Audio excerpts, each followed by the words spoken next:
The first frost had already kissed the edges of the Thornwick cabin's roof, silvering the shingles in a fragile, brittle lace. Ida Thornwick's hands were raw, cracked, and trembling as she swung the axe into the stubborn wood pile, the sound of splitting logs echoing through the empty Montana valley. The morning sun glared overhead, relentless, scattering shadows across the yard, lighting the dust rising from her footprints like a veil of judgment. She pressed her palms to her eyes, hoping no one could see the silent tears that clung to her lashes. One swing, then another, the rhythm relentless.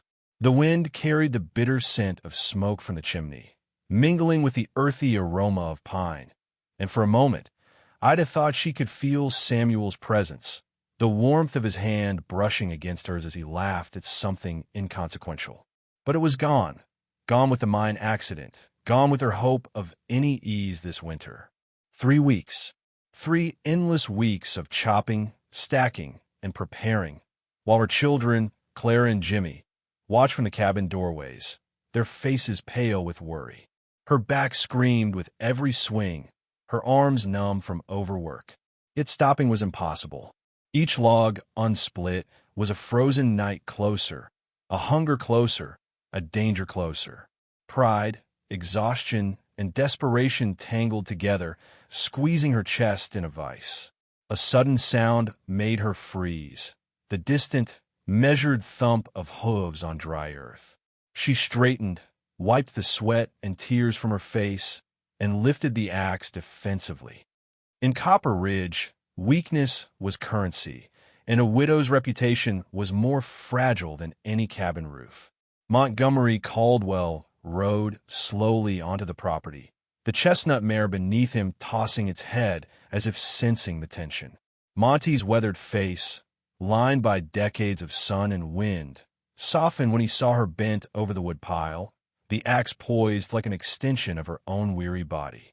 He dismounted carefully, boots crunching over scattered with chips, hands raised in peace.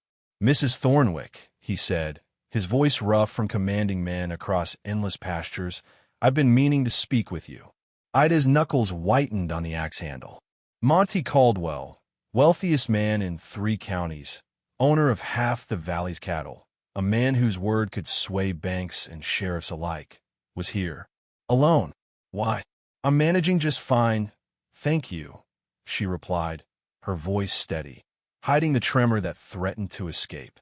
Monty's gaze drifted over the sagging fence, the rotting shingles curling in anticipation of the coming snow, the threadbare clothes on the line. Every detail screamed struggle, exhaustion, danger. He gestured at the towering pile of wood. "That's a considerable task for one person," he said quietly. "I could spare 3 men. Half a day, and it's done. No charge, no strings." Ida's heart clenched. Relief and terror collided. Accept help, and she would admit her own insufficiency. Refuse, and her children might face winter's cruelty unprepared. Before she could respond, the sound of wagon wheels grinding over dirt drew both of their gazes. Cornelius Brim, the town's self-appointed moral overseer and professional gossip, was approaching, beady eyes already calculating. His thin lips curled into a smile that promised ruin. "Morning, Caldwell," he called, voice dripping with feigned civility. Mighty early for neighborly chats. Ida felt her stomach drop. Monty straightened, jaw tightening. He had dealt with Cornelius before, but never with a widow at stake. "Just discussing some property maintenance," Monty said, deliberately calm. "Property maintenance, huh?" Cornelius echoed, malice clear. "How neighborly. I'm sure the whole town would like to hear about your generosity." The weight of the town's judgment settled over Ida like a frost, chilling the last embers of her pride. No decent family would trust her children. No store would extend her credit. No church would welcome her in. Cornelius's poison had already taken root. Ida stepped forward, axe in hand, voice low and deadly. "Mr. Brim, I suggest you continue to wherever it is you're going." The smugness faltered, but before Cornelius could retort, a small voice broke the tension. Jimmy, 6 years old, bursting from behind the woodshed. "Mister, please don't listen to Mama," he he cried, voice fierce. We need the help. Mama cries every night, but we hear her. She tries to feed us, but she forgets herself. Please, Ida gasped, mortified, as Monty knelt to meet the boy eye to eye. Jimmy's honesty cut through the fog of pride and fear, laying bare the truth of their suffering. Son, Monty said gently, if I were you, I'd be right to ask for help. Ida sank to her knees. The fight left her, replaced by a terrifying realization. Her children had been watching her crumble, carrying burdens no child should bear. Monty stood, decision solidifying like frost on a morning window. I'll bring my men over this afternoon. All the wood, split, stacked, and ready for winter. Ida looked through tears. I can't pay you. I'm not asking to. Let them say what they will, he replied. Your children shouldn't have to watch their mother destroy herself for pride. Clara appeared at the cabin door, eyes wide, absorbing the quiet heroism. Mama, she whispered, remember what you told me? Sometimes accepting kindness is its own kind of courage. Ida's chest tightened as she nodded, remembering. Today, her children had taught her the lesson she had been trying to teach them. Courage came not only from giving, but also from receiving. Monty's eyes met hers, resolute. 3 hours. My men will be here by noon. Done by 3. Enough would to see the Thornwicks through winter. The simplicity of it hit Ida like a physical blow. Relief, fear, hope, all mingled together under the pale Montana sky. The choice, at last, was no longer between pride and survival. It was about trust and the quiet courage to accept that sometimes help was the most human act of all. The noon sun hung high over Copper Ridge, its harsh light striking the wooden rooftops with unrelenting heat. Ida Thornwick's cabin, small and weathered, sat like a lonely sentinel at the edge of the valley, smoke curling from its crooked chimney. Clara and Jimmy scurried to the fence line, faces pressed to the boards, eyes wide as Monty Caldwell's men arrived. 3 strong, capable ranch hands, boots kicking up dust as they stepped from the shaded porch of Monty's ranch house. Each carried axes, wedges, and saws, the tools of survival against the encroaching Montana winter. Ida's hands trembled as she tried to greet them. Thank you, she whispered, voice fragile, as if saying it too loud might shatter the fragile peace she'd just accepted. Monty rode in behind them, surveying the scene, silent and imposing. He dismounted, the leather of his gloves creaking softly in the morning heat. You sure you don't want me to supervise? He asked, voice low, a hint of humor hiding beneath the gravel of his tone. No, sir, she replied firmly. I want my children to see me try. I need help with what I can't manage alone. Monty's gaze softened, though a shadow passed across his face. Pride, he knew, was both shield and trap. Helping a widow was one thing. Surviving the storm of rumors in Copper Ridge was another. Cornelius Brim, however, had wasted no time. The wagon creaked as he rolled back into the street, eyes scanning, lips twitching with malice.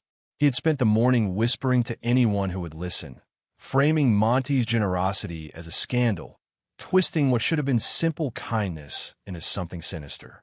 By the time Monty's men set to work splitting wood, Cornelius had already begun murmuring rumors to the general store, the barber, and even the preacher.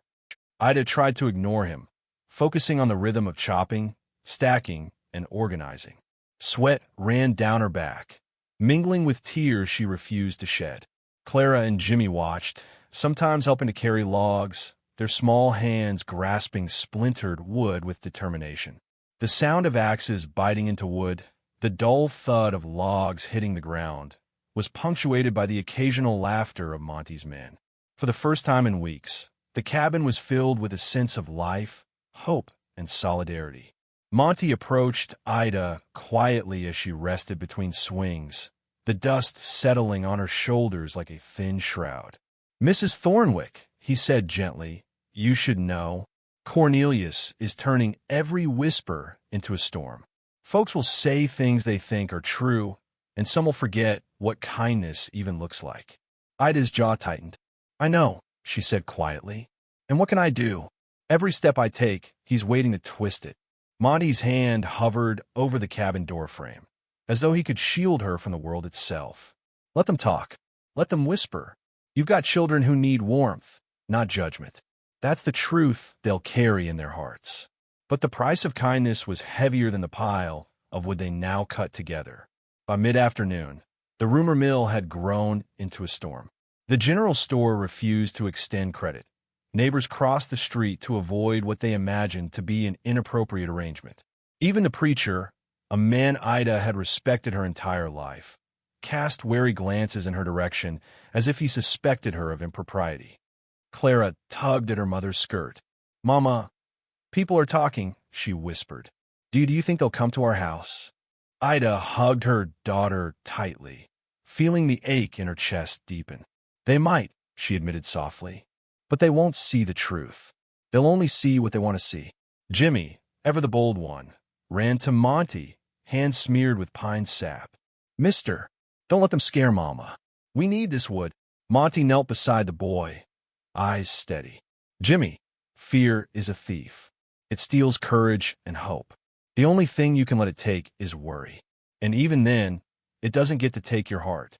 By late afternoon, the pile of wood had been split, stacked, and ready for the looming winter. The children's eyes shone with quiet triumph. Ida's shoulders, though exhausted, carried a weight lifted slightly by the tangible results of cooperation. The sun dipped low, casting long shadows over the valley, golden light glinting off the axes and wood. But the world outside the property line was not so easily tamed. Cornelius Brim had sent letters to distant relatives of the Thornwicks, spreading tales of impropriety, deceit, and scandal. The whispers turned into confrontation when a group of neighbors gathered at the edge of the property, a mixture of curiosity and judgment painted on every face. Monty stood before them, hand resting on the butt of his revolver, though his intent was not to provoke but to protect. "This is their home," he said firmly, voice carrying across the clearing. "Their children's home. You're welcome to speak your minds, but none of you will interfere with what they need to survive." A murmur ran through the crowd. The audacity of Monty Caldwell, standing against the entire town, shocked even the most hardened skeptics. Cornelius's eyes narrowed, lips tight, as he realized the tide was shifting. His venomous gossip had been met with a wall of courage and integrity he had not anticipated. Ida, standing behind her children, felt the last vestige of fear slip away.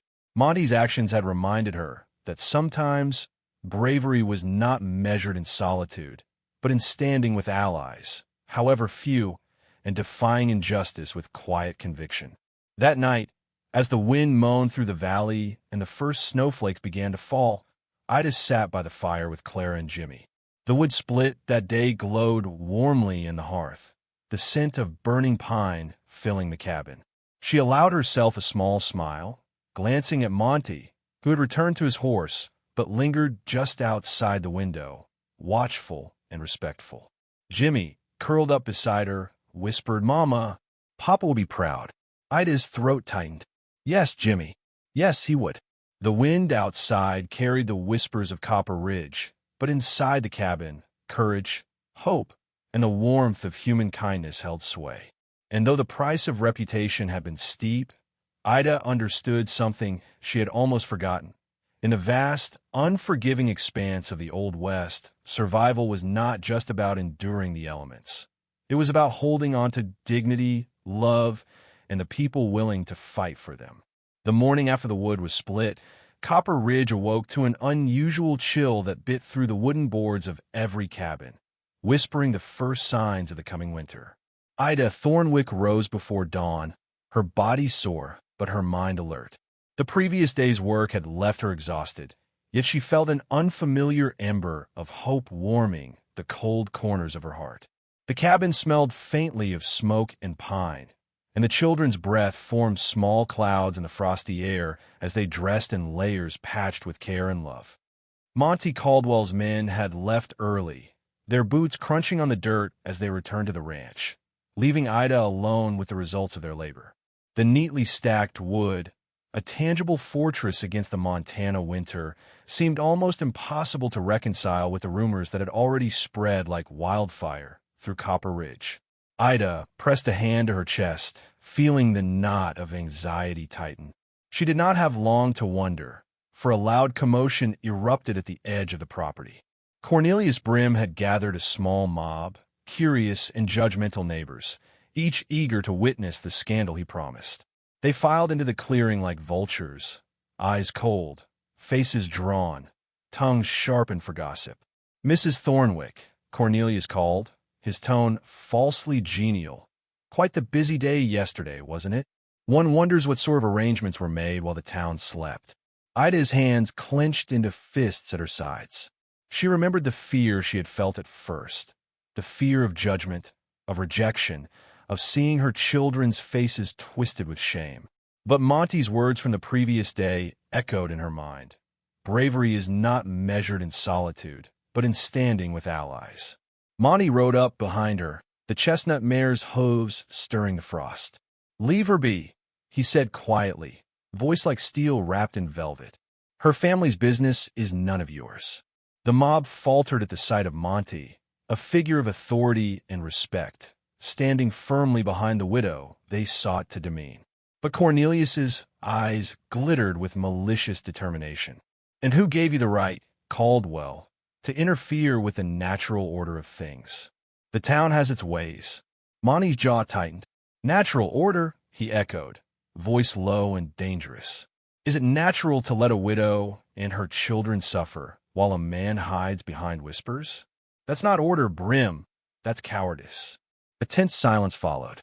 The wind swept across the valley, lifting dust and scattering the faint smell of burning pine from the cabin's hearth.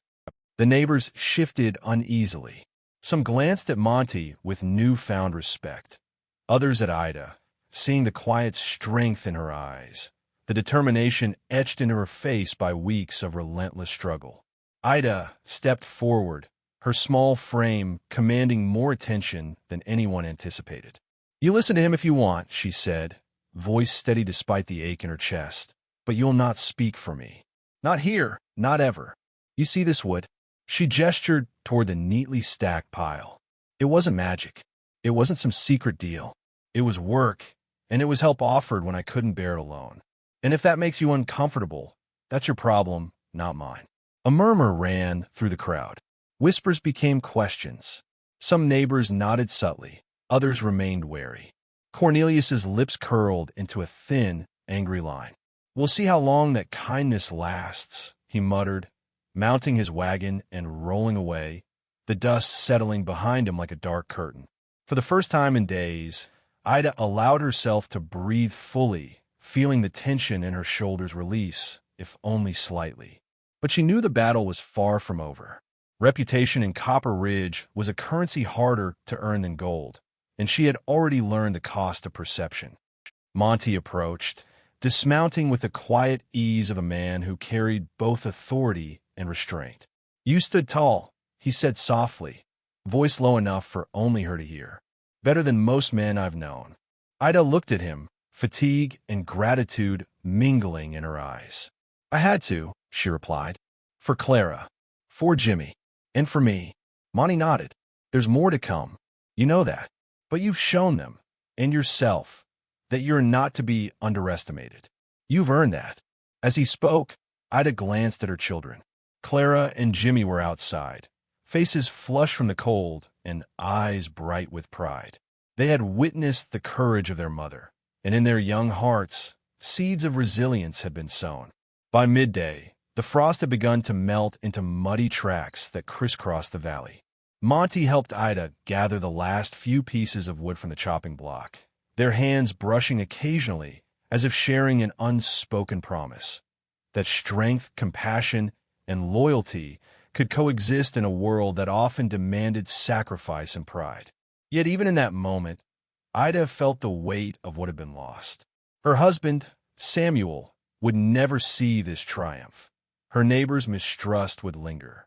And still, she pressed forward, understanding now that survival was not merely a matter of enduring the elements, but standing firm in the face of judgment embracing help when offered, and defending the vulnerable, even if the world thought her weak for it. As twilight approached, the sky streaked with bruised shades of violet and gold. Monty mounted his horse again. "The fire's yours tonight," he said. "Rest and let the children sleep warm. We'll keep watch if need be." Ida allowed a small, weary smile to touch her lips. "Thank you," she said quietly, and in the quiet, she felt a spark she had almost forgotten. The knowledge that in a world harsh and unyielding as the Montana plains, courage was measured not only in action, but in the quiet choices made to protect those who could not protect themselves. As the night fell and the wind carried distant howls from the hills, Ida whispered a prayer to Samuel, to the children, and to the land itself. Let courage and kindness endure where whispers and lies would fail. And in the distance, Monty Caldwell watched, his silhouette framed against the dimming sky, a sentinel of justice, honor, and compassion in a valley that often mistook silence for weakness and kindness for folly. The next morning dawned pale and sharp, sunlight glinting off frost-laden rooftops and the thin crust of ice along the edges of the creek. Ida Thornwick rose before the first rooster crowed, her back aching, but her mind alert, every nerve tuned to the rhythm of survival. Clara and Jimmy were already up, bundled in layers of patched clothing, their eyes heavy with sleep but bright with determination. The children moved quietly, careful not to disturb their mother, as she prepared a modest breakfast of bread and stewed beans. Monty Caldwell appeared shortly after, his chestnut mare kicking up frost as he approached the cabin. There was a quiet tension in the air, an unspoken understanding that the previous day had shifted the balance of power in Copper Ridge. But Monty was aware of the dangers still lurking. Men like Cornelius Brim, who thrived on whispers and false assumptions, neighbors who equated charity with weakness, and the shadows of his own past that had a habit of creeping into the present. "Morning, Mrs. Thornwick," he said, dismounting and brushing his boots against the frost-hardened earth. His voice carried both warmth and authority.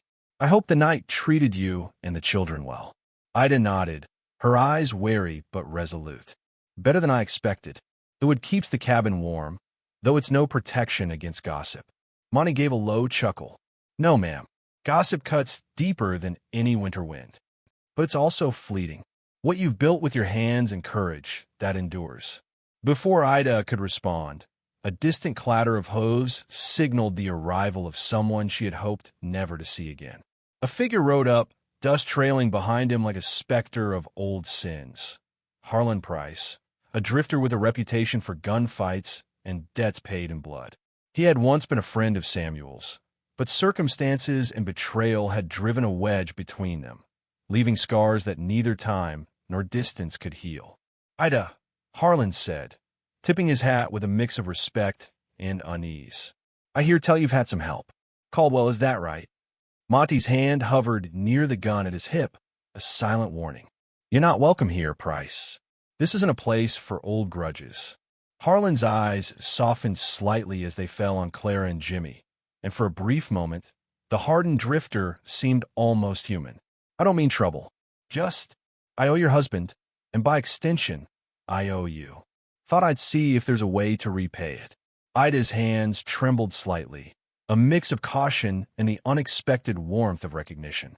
"Repayment isn't needed," she said. "Survival is payment enough." But Harlan shook his head. "Not for the kind of man your Samuel was. Some debts aren't measured in gold, ma'am." The words hung in the morning air like frost on the window pane, fragile, yet impossible to ignore. Monty glanced between them, a sense of unease settling in his chest. The addition of Harlan Price changed the stakes. He was a man capable of loyalty and violence in equal measure, a living reminder that the frontier did not forgive easily. Before tension could escalate, Clara stepped forward. "Mama," she said quietly, "Papa always said people help each other, even when it's hard. Maybe we need help, even from folks with a hard past." Ida's eyes softened, her daughter's words resonating deeply within her. She nodded slowly, acknowledging the wisdom of a child. Perhaps, she murmured. The fragile alliance formed that morning was tested almost immediately. Cornelius Brim, ever vigilant and eager for scandal, appeared on the ridge overlooking the cabin, his beady eyes glinting with malice. He had not forgotten the previous day's humiliation and now sought a new opportunity to twist events to his favor. "Caldwell," he called, voice carrying across the frozen valley. "Looks like you've brought a stranger into our little town. I hope your charity doesn't become the ruin of us all." Monty's voice was calm, but every word carried weight. "Brim, leave the Thornwicks be. This is none of your concern." Cornelius sneered, as if tasting victory in advance. "Ah, but the town likes to know who's involved with whom, and who's protecting whom. Just thought I'd make sure everyone sees Caldwell's meddling for what is." Ida felt a cold wash of fear, tempered by an iron resolve. She knew that gossip, once sparked, would fan flames impossible to extinguish. Yet, standing beside Monty and with Harlan now offering silent support, she realized something critical. She was no longer alone. She had allies, flawed, human, but steadfast, and that was a power Cornelius could not comprehend.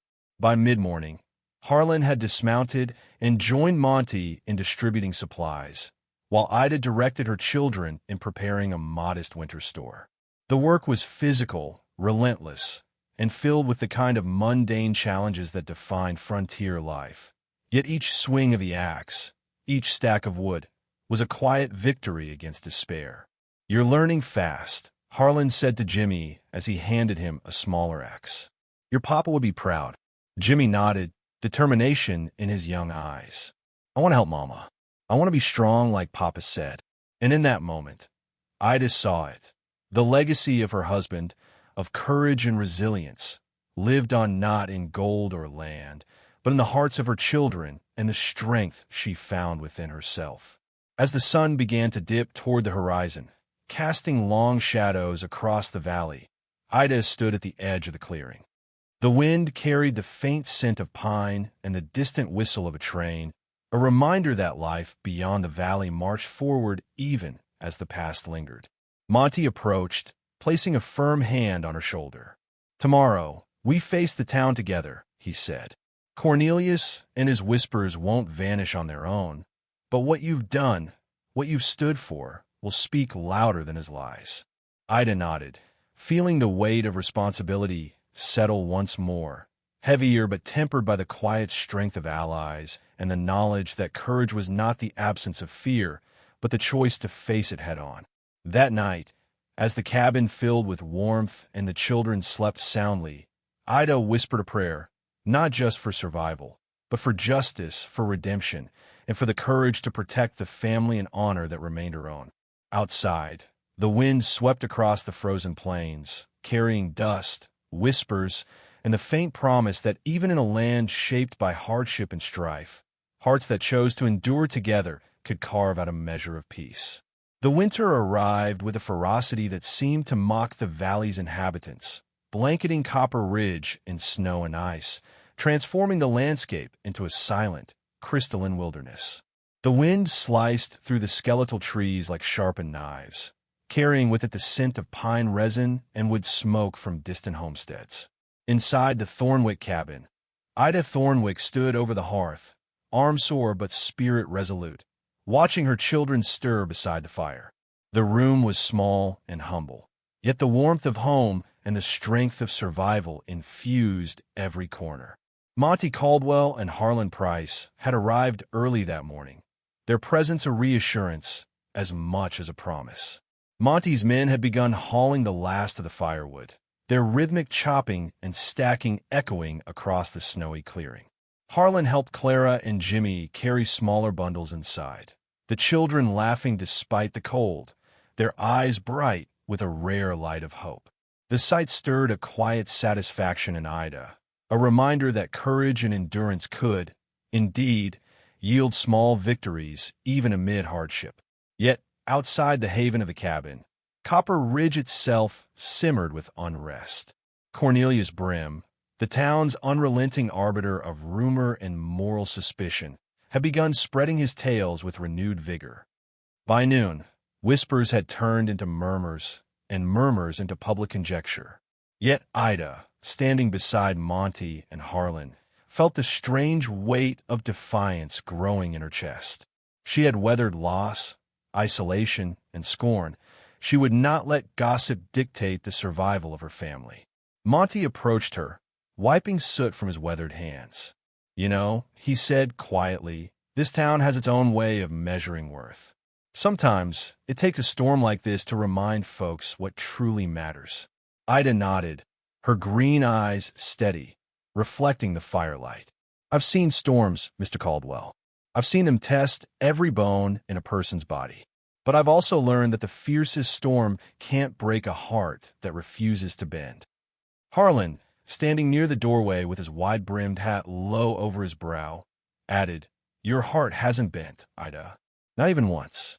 And that's why I rode all the way back here. Some debts, they aren't paid with silver or cattle. They're paid with standing up when it matters most."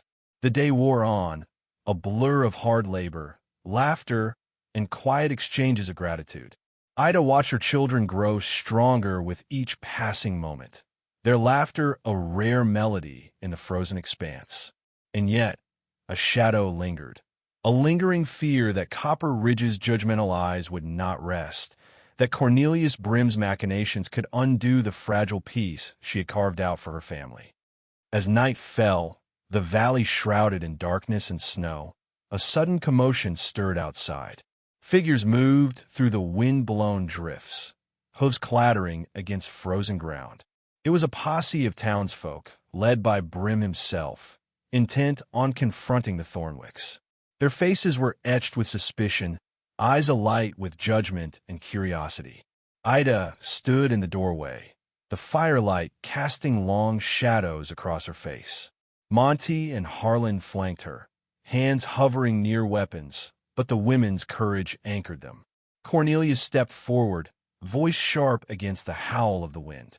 "Well, Mrs. Thornwick," he began, voice dripping with condescension, "we've heard quite a bit about your arrangement here. It seems you've taken help from Caldwell and from others of questionable repute. Care to explain to the town why the widow of Samuel Thornwick has accepted such charity?" Ida's eyes blazed, exhaustion and defiance melding into a singular force. "This is no charity. This is survival. My children, my home, and my family's honor are at stake. If you think whispers and judgment will change that, you're mistaken." Monty stepped forward, placing a firm hand on Cornelius's shoulder.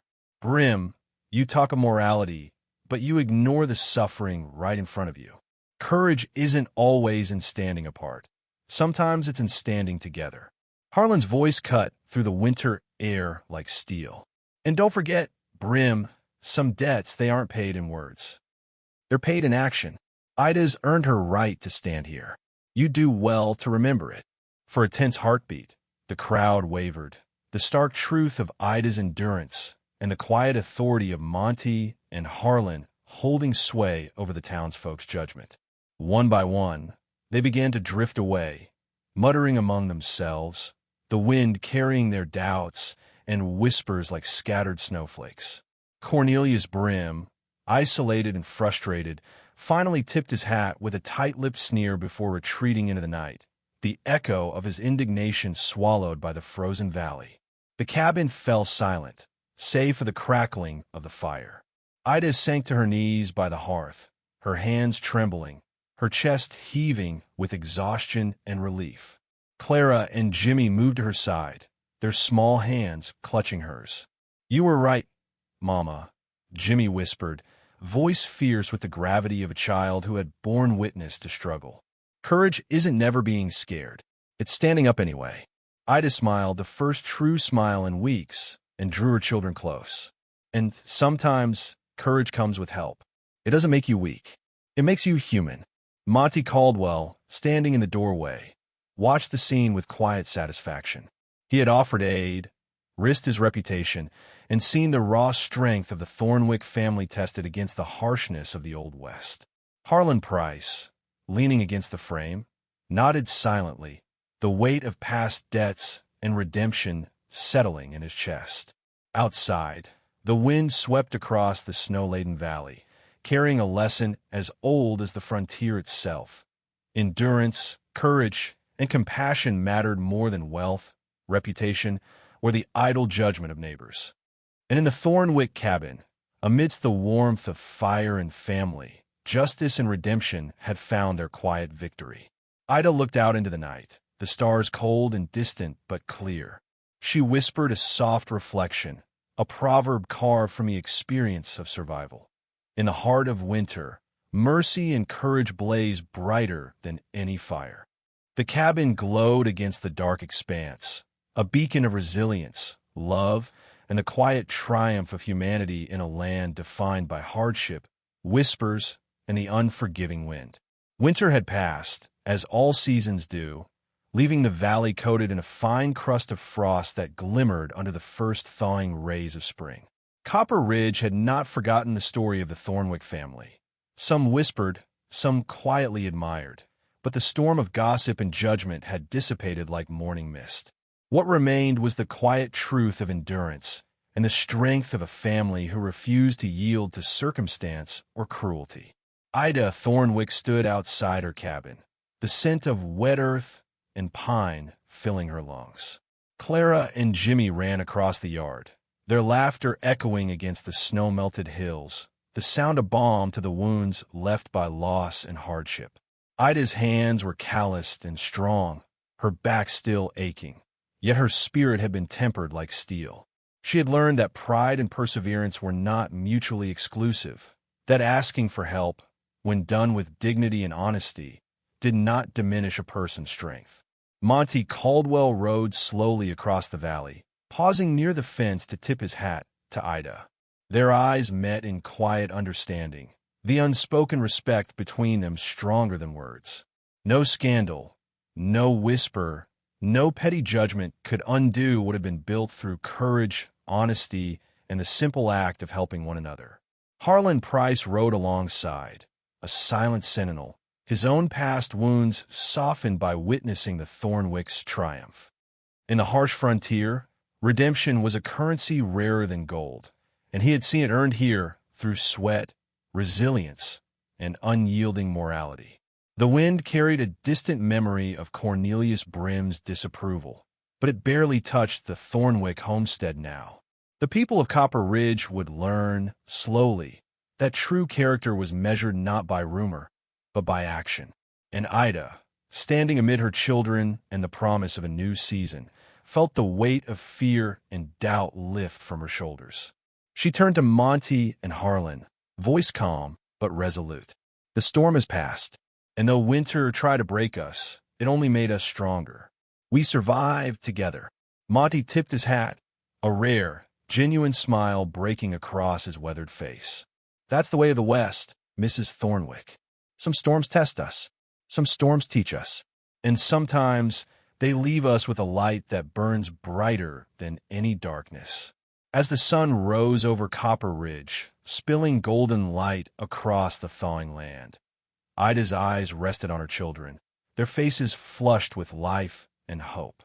The valley, harsh and unforgiving as it had always been, now felt alive with possibility, each gust of wind carrying the promise of survival, justice, and quiet redemption. In the frontier, every hardship left a mark, every choice weighed heavy. But those who endured, who acted with courage and compassion, carried a legacy brighter than any gold or reputation. And in the Thornwick cabin, amidst firewood stacked and hearts renewed, that legacy would burn eternal. In the West, survival is earned not by wealth, nor by whispers of the crowd, but by the courage to stand, the grace to accept help, and the resolve to protect what matters most.